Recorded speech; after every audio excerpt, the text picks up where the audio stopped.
上期视频给大家总结了华强北耳机2代、3代、4代、5代在功能上的区别。那有些小伙伴看完之后还是不知道怎么去做选择，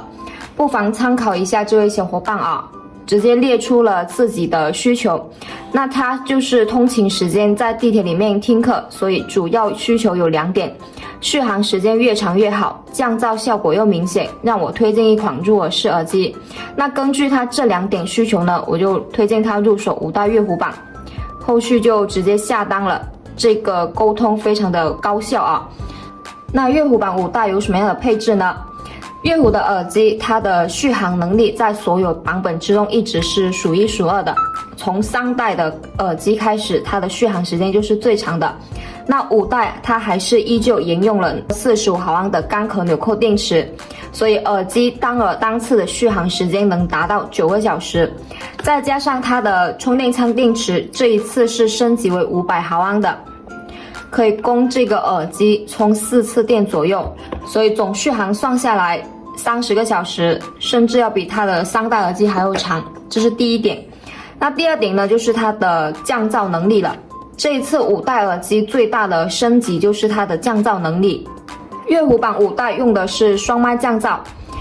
第一个麦克风是在出音口这个位置，这颗是后馈麦。那第2个麦克风是在耳柄底部这里，这一颗它是前馈麦。那跟3代耳机有所不同的是，这一颗前馈麦升级为跟 FB 后馈同规格的高信噪比龟麦。简单来说，就是这一颗的降噪能力升级为跟出音口这一颗是一样的，所以总体上它的降噪效果要比3代耳机更强更明显啊。再加上这一次 ENC 通话降噪的算法是升级为 2.0 版本，有了1+1大于2的效果，所以加强了在嘈杂环境下，比如坐地铁啊、坐公交车这些地方的通话质量，在接打电话的时候声音会更加清晰，也不会有吞字的情况啊。再看一下喇叭部分，耳机音质的好坏取决于它这颗喇叭材质啊。那5代月湖版用的是钛膜喇叭，而且是目前市面上材质最好的。那这个耳机呢，它的音质默认是偏重低音的，所以你听古典比较多的音乐很适合啊。特别是开启主动降噪之后，它的声音会更加干净。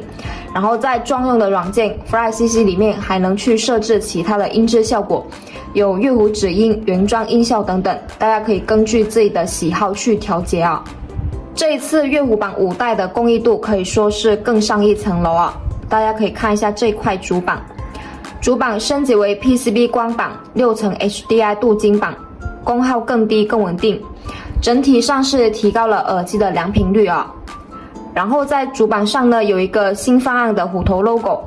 旁边是耳机的按压感应器，也升级为高精准压力传感器了。当我们在按压耳柄这个位置去控制耳机的时候，会更加的灵敏。耳机的芯片是洛达 156AE，有无缝切换1拖2的功能。主板背面这里是进口的 ST 意法双6轴头雷芯片，使得耳机有真实的空间音频和头部追踪的效果。那旁边这个是滑动调节感应器啊，它是附着在芯片和按压感应器上面的。5代耳机的新功能之一就是滑动调节音量，在耳柄这里向上向下滑动控制音量的大小声，所以这个就是控制 IC 了。而且它是用这种卡扣的方式一体连接到耳机腔体这边，反应是非常灵敏的。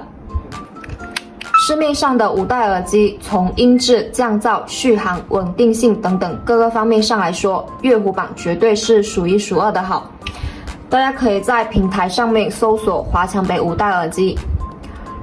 搜索结果基本上是月湖版本的啊。看月湖版5代，月湖版的，这也是月湖版的，